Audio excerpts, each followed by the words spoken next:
Bonjour. Donc, dans la série l'expatriation et le travail, parce que pour moi, encore une fois, cette chaîne, c'est la chaîne des expatriés, mais qui compte quand même avoir une activité, disons, une activité professionnelle la plupart du temps, business, une activité, même ça peut être de passion, de choses que l'on aime, etc. Mais c'est pas la chaîne pour les gens qui sont retraités. Je ne vais pas parler vraiment de cet aspect-là. Donc, ça veut dire, quand vous partez à l'étranger, en fait, vous partez avec l'intention de travailler. Donc, vous allez travailler pour des gens. Alors, vous avez deux possibilités, en fait.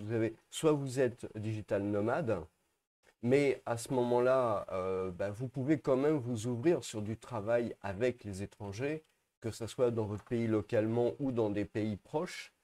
Euh, Maintenant, enfin, je pouvais le faire il y a une vingtaine d'années, donc maintenant, en 2024, c'est encore plus valable.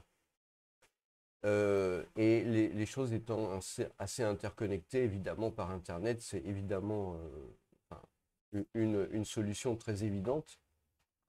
Et donc, vous pouvez, voilà, travailler comme digital nomade, mais vous pouvez, bien entendu, travailler comme salarié ou comme freelance pour des gens localement, dans des entreprises, dans des bureaux, etc. Et puis, vous avez aussi la possibilité d'ouvrir un commerce, d'ouvrir un business. Ça aussi, c'est des choses qui sont très possibles. En tant qu'expatrié, j'ai même constaté que c'était plus facile d'ouvrir un commerce, un business à l'étranger. Bon, il y a tout un tas de raisons, je pourrais revenir là-dessus dans d'autres vidéos, mais je pense que c'est plus facile. Alors, pour ce qui concerne, donc, aujourd'hui, je voudrais discuter de deux sujets qui me paraissent vraiment importants. Le CV, le curriculum vitae, vitae, je- voilà, et les cartes de visite. Donc, on va avoir l'occasion d'aborder le deuxième sujet. Je vais essayer de ne pas faire une vidéo trop longue parce que ce qui vous intéresse, c'est que ça soit vraiment quelque chose d'efficace. Donc, pour rester efficace, le curriculum vitae, c'est très important. Vous allez en avoir besoin à chaque fois. À chaque fois, vous allez en avoir besoin et vous allez avoir besoin d'un CV, alors au minimum en anglais. Quand je dis au minimum en anglais, ça veut dire éventuellement, ça peut être nécessaire d'avoir votre CV traduit en langue locale parce qu'il est possible.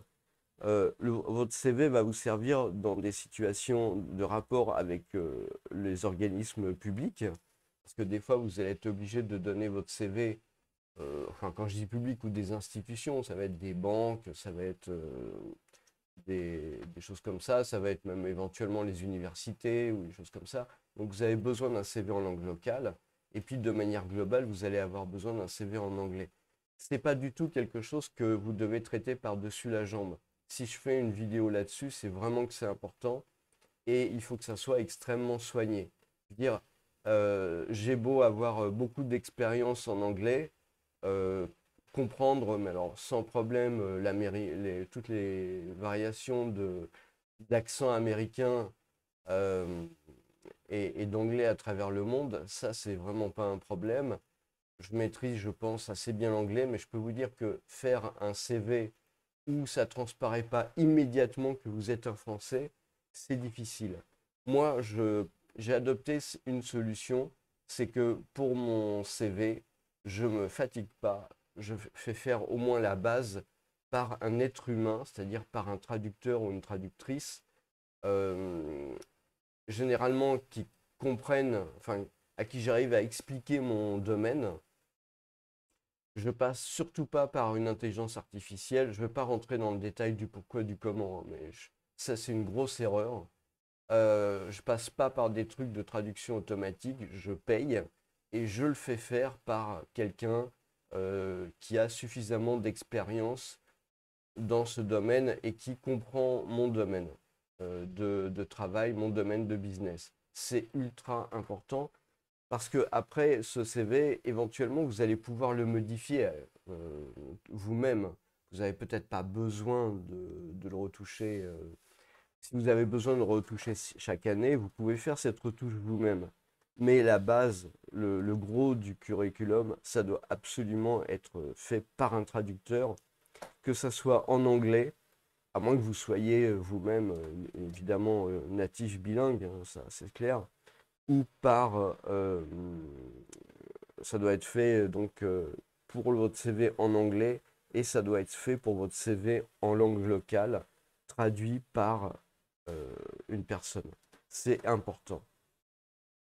D'autre part, moi j'ai vu beaucoup de CV défiler, c'est des vraies œuvres d'art, hein. Je sais pas, il n'y en a pas là sur Wikipédia, où on voit des jeux de couleurs, des jeux d'aplats, des jeux de choses comme ça. Franchement, votre CV, il faut qu'il soit simple.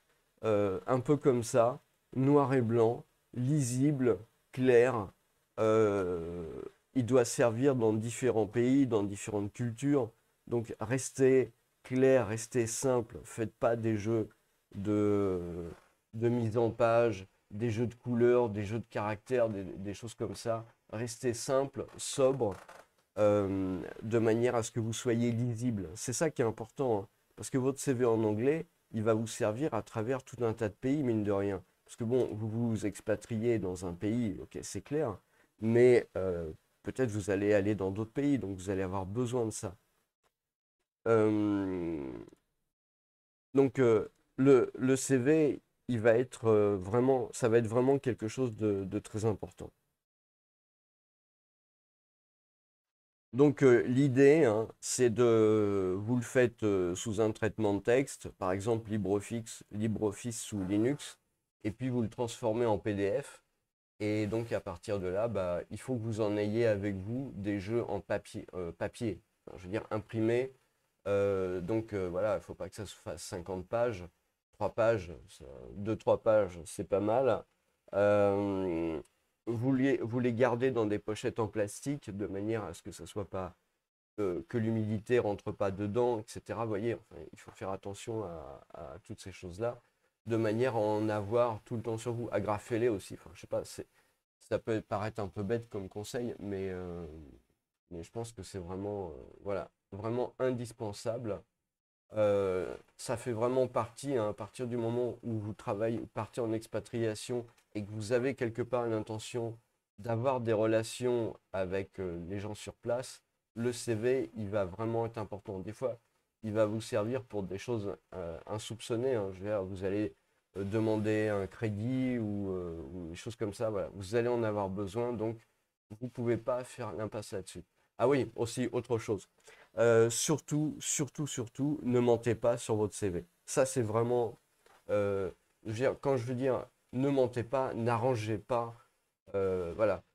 Dans certains pays, on vous demande une copie de vos diplômes avec votre CV. On vous demande des preuves matérielles de ce que vous avancez sur votre CV. Donc, il n'y a pas matière à arrangement, si vous voulez. Soyez vraiment factuel sur ce que vous avez fait, de manière à ce que bah, votre travail se passe correctement. La carte de visite. Alors, la carte de visite, on va dire que c'est un truc de vieux, pourquoi pas. Mais moi, j'ai toujours un jeu de carte de visite avec moi parce que c'est en fait la seule façon, quelque part, d'avoir un échange avec des personnes et un échange qui reste. Et puis, quelque part, vous allez donner quelque chose. Donc, la carte de visite, elle est vraiment importante. Euh, je vais en parler dans une autre vidéo. Ça va être une vidéo sur les chambres de commerce. Et ça peut paraître. Alors, quand on est français, l'idée d'aller échanger des cartes de visite avec d'autres personnes, c'est quelque chose qui paraît un peu bizarre. On est timide, c'est difficile à faire. Moi aussi, hein, je veux dire, on est tous passés par là. Mais c'est vraiment nécessaire de manière comment dire, engager un dialogue, mine de rien, que les autres personnes gardent votre carte de visite. euh, et voilà. Donc sur votre carte de visite, bon bah là, je ne vais pas vous donner de conseils. Tout dépend de votre domaine d'activité. Bon, simplement sachez que euh, c'est quand même mieux d'avoir une carte de visite double face, à la fois la langue locale du pays, si nécessaire, et la langue, l'anglais. pour que ça soit international. Quand vous êtes en expatriation, il faut absolument jouer sur l'aspect international. C'est vraiment un atout pour vous. C'est quelque chose qui va vous permettre d'avoir plus facilement du travail, du business, etc. Donc, votre carte de visite, elle doit nécessairement être en anglais. Nécessairement être en anglais. Dessus, alors, pas de caractère petite patte de mouche. Je veux dire, faites des choses qui soient lisibles, claires. Aussi des écritures où on a à peine à distinguer dans l'obscurité. Je veux dire, il ne faut pas se mentir. Les cartes de visite, à quelle occasion vous allez les utiliser? Bah, par exemple, quand vous allez vouloir faire du business. Le business, ça va être des events. Donc ça va être dans des bars en fumée. La nuit, il fait sombre. Les gens ont un peu bu, voire des fois beaucoup. Donc si vous voulez, il faut quand même quelque part que malgré le taux d'alcool dans le sang, ils puissent quand même lire ce qui a marqué sur la carte, quoi. Sinon, ça le fait pas trop, quoi. Donc voilà. Vous voyez un peu l'idée. Non, la carte de visite, elle est vraiment importante. Alors, il y en a qui disent oui, c'est pas écologique, machin, tout ça. Je veux pas trop rentrer dans ce débat-là. Il y aurait à dire sur les aspects qui sont vraiment écologiques et les aspects qui sont pas écologiques.